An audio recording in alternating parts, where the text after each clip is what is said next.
In this video, I'm going to show you how to turn off one-click ordering on Amazon step by step so you can avoid accidental purchases.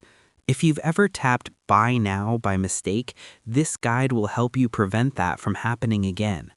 Don't worry if you're a beginner. I'll explain everything in a very simple way.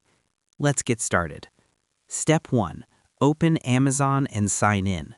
First, open the Amazon website in your browser and sign in to your account.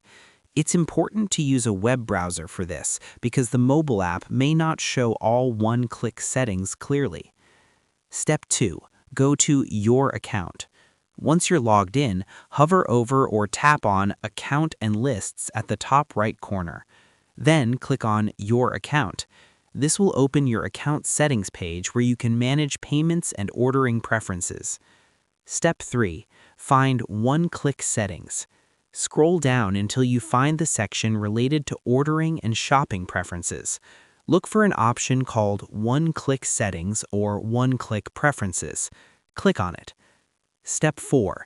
Disable one-click ordering.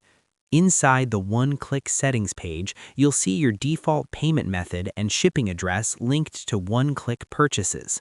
Look for the option that allows you to disable one-click ordering. Turn it off.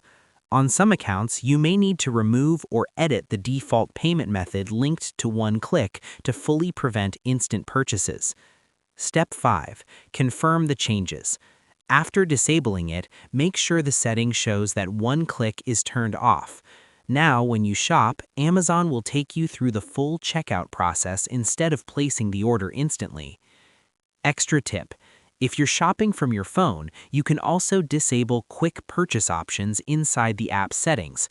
However, the desktop version gives you the most control over one-click preferences. This is especially useful if children use your phone or if you often shop quickly and want to avoid accidental taps. And that's it. That's how you turn off one-click ordering on Amazon to avoid accidental purchases in 2026. If this tutorial helped you, make sure to like the video and subscribe to the channel for more simple and beginner-friendly guides.